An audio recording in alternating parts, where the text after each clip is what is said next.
Most lottery players say they want the jackpot. But by the end of this video, you'll be able to spot when you're using jackpot language for a non-jackpot goal. And once you can spot that, you can compare lottery games by fit instead of fantasy. No number picking here. This is a decision video. Because the first mistake in lottery is not buying the wrong ticket. The first mistake is naming the wrong goal. Lotto Logic is math, behavior, and constraints. Lottery marketing is fantasy, volume, and the loudest number. So this video is not an attack on players. It is an attack on the comparison method. Part 1. You say jackpot. That's the first mistake. When most people say, I want the jackpot, they usually are not describing literal ultra-wealth.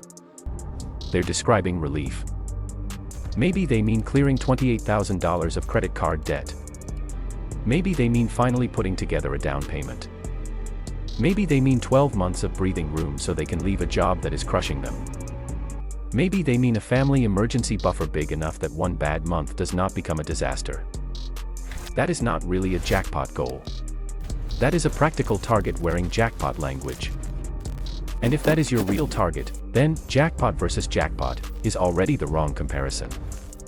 Because the first mistake is not choosing the wrong lottery. The first mistake is naming a practical target with fantasy language. Part 2. Why jackpot language feels so natural. Jackpot is a fantasy container. It compresses freedom, escape, status change, and total life reset into one dramatic word. It is not a precise financial target. It is a shortcut label for imagined transformation.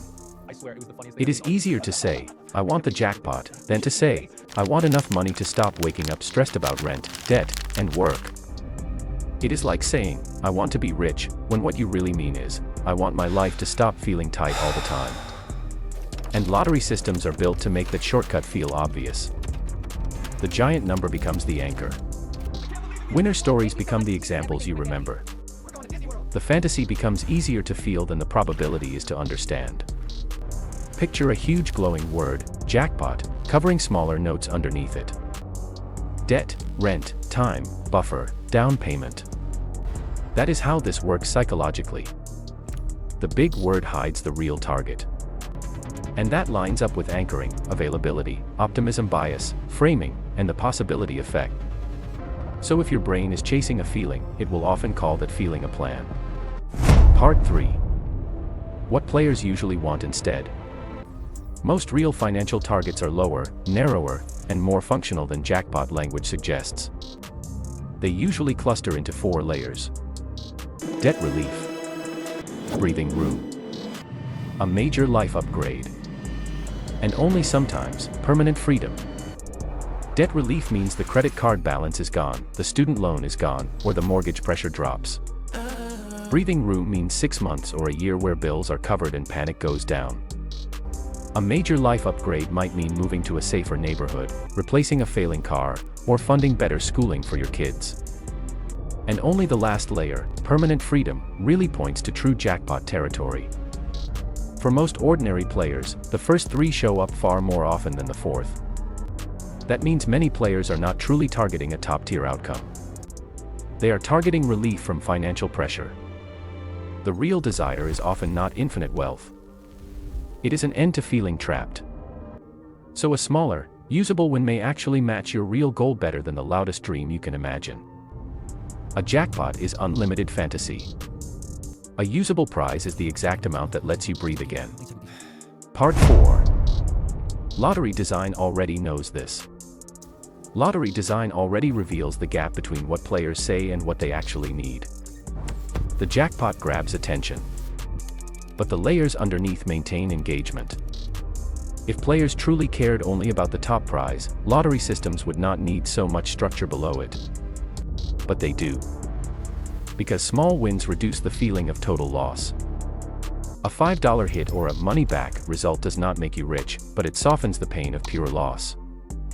Near misses keep players emotionally invested even when they miss the top. And mid-level prizes have high psychological utility because they can solve a concrete problem without the chaos of extreme wealth. A jackpot is an abstract dream. A mid-level prize can be a paid-off student loan. A jackpot is a total life rewrite in theory. A mid-level prize can be the exact amount that gets your family out of revolving debt, gives you a year of breathing room, or funds one meaningful change you can actually use. That is the real structural clue. The lottery sells the top prize, but it survives on everything underneath it. So if the system itself is built around layers, why would you compare games using only the headline number? Part 5. Fix the target before you compare the game. If you describe a non-jackpot goal with jackpot language, you will compare games by the wrong standard. You will overvalue jackpot size. You will undervalue the prize tiers that actually match your need. And you will compare by fantasy intensity instead of functional fit. Think about the difference between these two players. Player A says, "I want the jackpot." So he compares the biggest headline number, the biggest dream, the loudest game. Player B says, "I want enough money to clear my debt and create a 1-year buffer." Now the comparison changes immediately. Now he has to care about which prize level would actually help, how the structure is distributed, and whether the game fits a real target instead of just selling a bigger fantasy. So here is the rule. The target first rule. Name the target, then compare the game. Most players say jackpot, but what they often mean is a smaller, usable outcome. And that mismatch breaks the comparison before the ticket is even bought. Before comparing any lottery, ask, what problem am I actually trying to solve?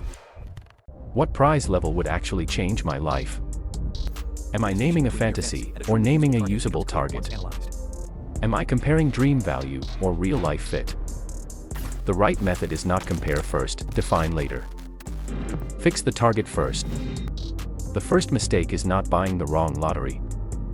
It is naming the wrong goal.